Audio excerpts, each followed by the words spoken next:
ఒక చిన్న గదిలో ఒక అబ్బాయి ఒంటరిగా కూర్చున్నాడు. ఫోన్ చేతిలో ఉంది.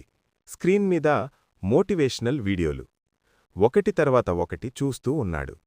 రేపటి నుంచి మారిపోతా, ఈ మాట అతను 1000 సార్లు చెప్పుకున్నాడు. కాని రేపెప్పుడూ రాలేదు. అతనికి టాలెంట్ లేదు కాదు, బుద్ధి లేదు కాదు, సమయం లేదు కాదు. కాని ఒక్కటే లేదు, డిసిప్లిన్.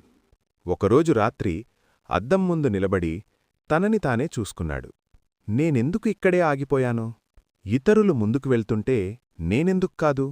అప్పుడే అతనికర్థమైంది, మోటివేషన్ అనేది ఒక ఫీలొచ్చిందంటే పనిచేస్తాం, ఫీల్ పోతే ఆగిపోతాం.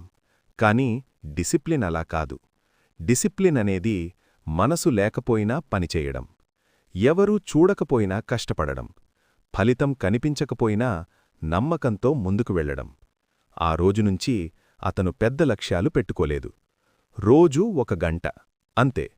వర్షం పడినా, అలసినా, మనసు ఒప్పుకోకపోయినా 1 గంట పని ఆగలేదు. మొదటివారం ఏమీ మారలేదు. రెండోవారం ఇంకా ఏమీ మారలేదు. మూడోవారం అయినా కూడా మార్పు కనిపించలేదు. కాని అతను ఆగలేదు.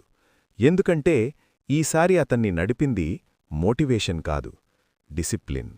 నెలలు గడిచాయి. ఒకరోజు ఎవరో అడిగారు, మీ జీవితంలో ఎప్పుడు మార్పొచ్చింది? అతను నవ్వుతూ అన్నాడు, ఎవరూ చప్పట్లు కొట్టని రోజుల్లో నేను నన్ను నేను వదలకుండా కొనసాగించిన రోజున. సక్సెస్ ఒక్కరోజులో రాదు. అది శబ్దం చెయ్యదు. సైలెంట్గా రోజూ చేసే డిసిప్లిన్ వల్ల ఒకరోజు జీవితాన్ని మార్చేస్తుంది. ఈ మాటలు నీ మనసుకు కొంచెమైనా తాకితే, నువ్వు కూడా ఎదురుచూస్తున్నావు అంటే మోటివేషన్ కోసం కాదు, డిసిప్లిన్తో మొదలుపెట్టు. ఇలాంటి నిజమైన లైఫ్ చేంజింగ్ స్టోరీస్ మీకు మళ్ళీ మళ్ళీ చేరాలంటే ఈ ఛానల్ని ఇప్పుడే సబ్స్క్రైబ్ చేసుకోండి.